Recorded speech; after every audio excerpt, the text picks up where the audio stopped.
welcome to Noob-Splaining. My name is Wolf. If you're new here, this is where I explain the gloriously over-the-top world of Warhammer 40k that nerds like me love so much. So, settle in, grab a drink, and prepare for a Noob-Splaining session.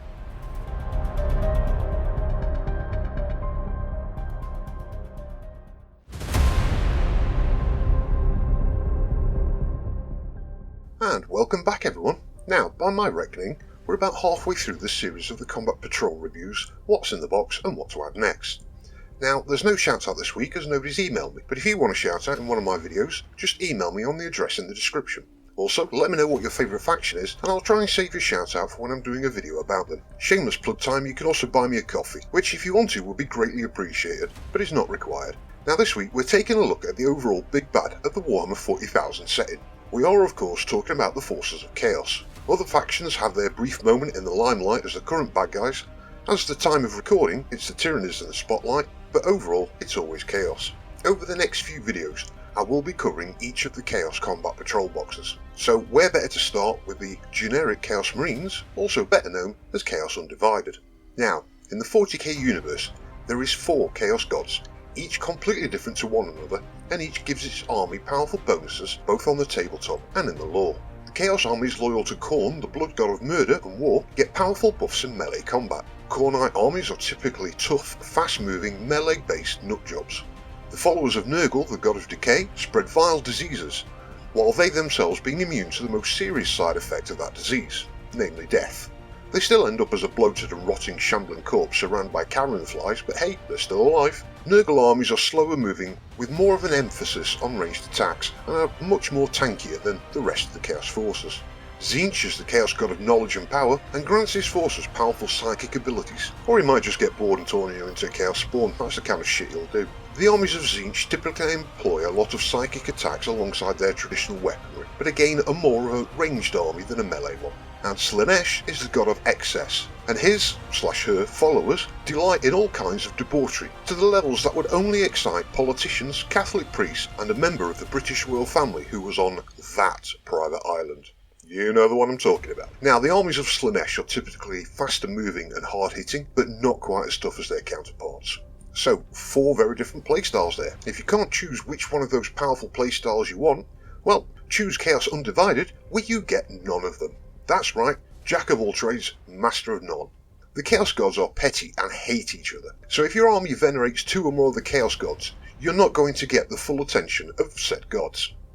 You know, it's like if you're friends with someone in the HR department, the rest of the workplace are cordial, but really want fuck all to do with you. The Chaos Undivided is supposed to be the largest portion from the traitor forces that survived the Horus Heresy and fled back into the Eye of Terror.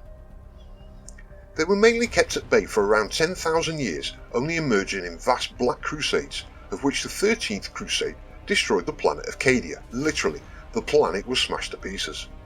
I can almost hear the Guard players now. The planet broke before the Guard did!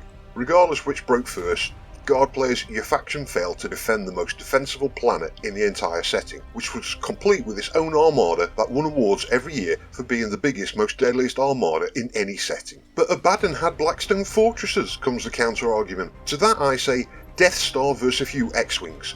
Twice. Now fuck off, you lost the planet. Anyway, turns out on Cadia were a whole bunch of Necron pylons that stopped the Eye of Terror from expanding, and with the pylons smashed into as many tiny little pieces as Cadia itself, the Eye of Terror became literally the Tear of Terror, ripping the universe in half from the northwest corner to the southeast. Now if those pylons were on Fenris, I can guarantee we'd still have an Eye of Terror. Anyway, that tear has now been named the Cicatrix Maledictum, because Games Workshop loves having stuff that is easy to pronounce. I swear they get off at watching online arguments between fans over the pronunciation of these bullshit names they keep making up. Now the Cicatrix basically cut the eastern side of the galaxy off from the Astronomicon, which is basically a giant lighthouse in the wall which is used for navigation, and its power supply is the most powerful battery in the world, Emperor Chris himself. This in theory makes warp travel on the eastern side of the Cicatrix impossible for non-Chaos aligned ships and fleets, until of course the plot fucking requires it. I swear, since they opened the rift, the Space Marines and Custodes fleets have spent more time jumping backwards and forwards through that rift than they have at bolter practice, so what's the fucking point in it? Oh yeah,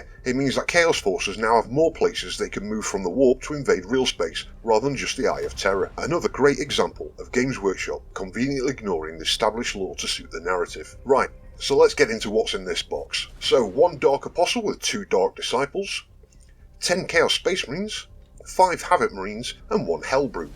So the Dark Apostle is your faction leader, and as always is an absolute beast in melee combat. The Dark Disciples are nothing special when you first look at their stat line, but you can sacrifice one for a good chance of wounding an enemy with up to 3 mortal wounds, which you definitely want to use on some enemy characters, otherwise they're basically just a bullet shield for your Apostle. He does also have a bonus in that if he's leading a unit, then that unit gets to add +1 to all its wound rolls.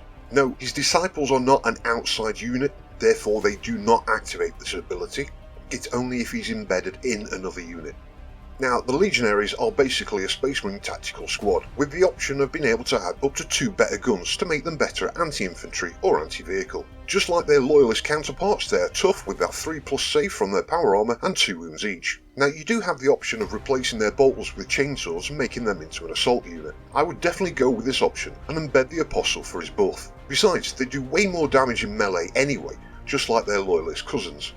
And being tough Space Marines in power armour, they should be able to make it across the battlefield and into melee combat without suffering very many losses. You don't need the firepower of their bolters and optional extras anyway, because of the other units in this box. Also, equip every unit you get the option to with a Chaos icon, as it helps with this faction's special rule. I'll explain more of that later. And now we have the Havocs, and they are your heavy weapons team, often referred to as just a Devastator squad, especially by old school players like me. The squad of 5 comes with 2 anti-infantry weapons, which are autocannons, and 2 anti-vehicle weapons, which are las cannons. You do have the option of swapping some of those weapons out to make them pure anti-infantry or pure anti-vehicle. If you're going down the pure anti-infantry route, I would swap the 2 las cannons for a Reaper chain cannon, which is basically the gun from the A10, and a heavy bolter.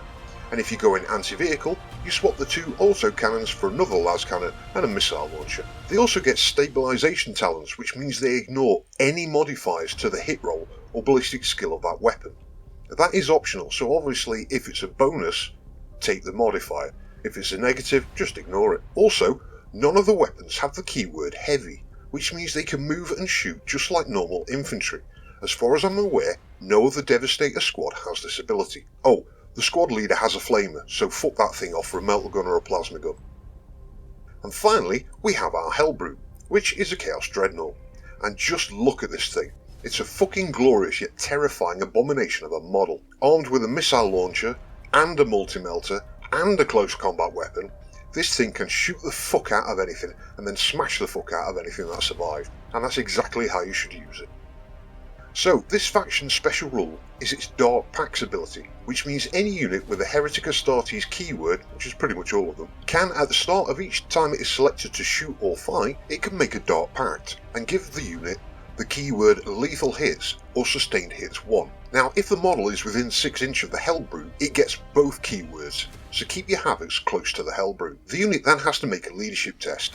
If it fails, it then suffers D3 mortal wounds. If, however, it has a Chaos icon, it can re-roll that leadership test, which is why you always give them a Chaos icon if you get the option. And please note, you can use this ability in your opponent's turn if you get to shoot or fight in their turn. On top of that, each unit that is not an epic hero must be given one of 5 keywords relating to the Chaos Gods, if it doesn't already have one of those keywords, which essentially is Khorne, Tzeentch, Nurgle, Slaanesh, or Chaos Undivided.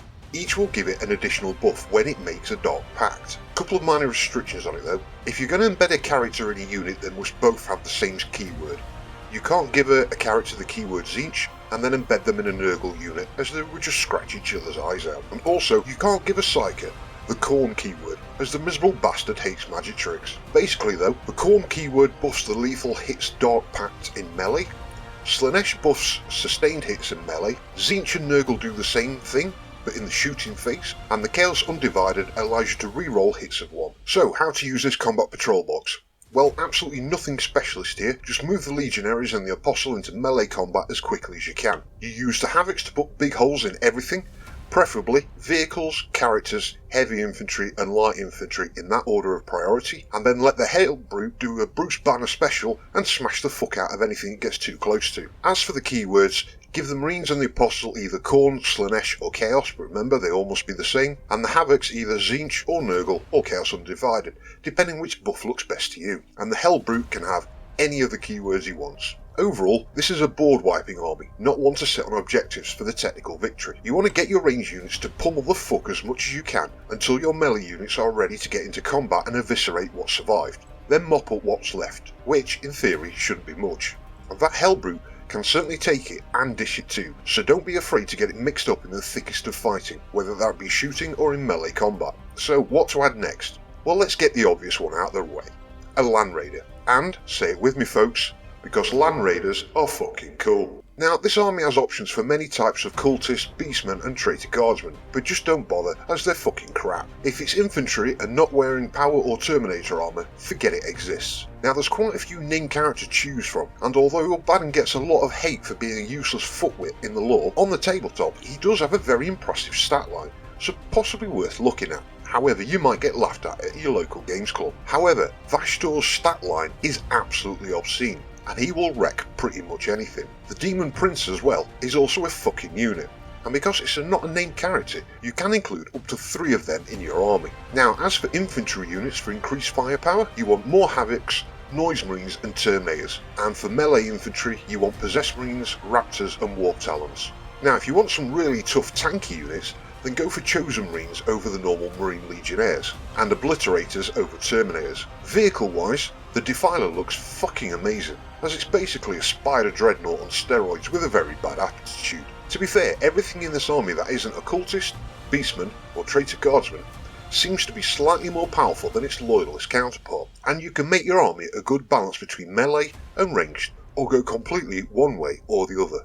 Apart from the cultist, beastmen and traitor guardsmen, there isn't really a crap unit in this army, and you can add whatever the hell you want. This is one of those rare armies where you do have the option of just buying a model because it looks cool, and it will still be fucking effective.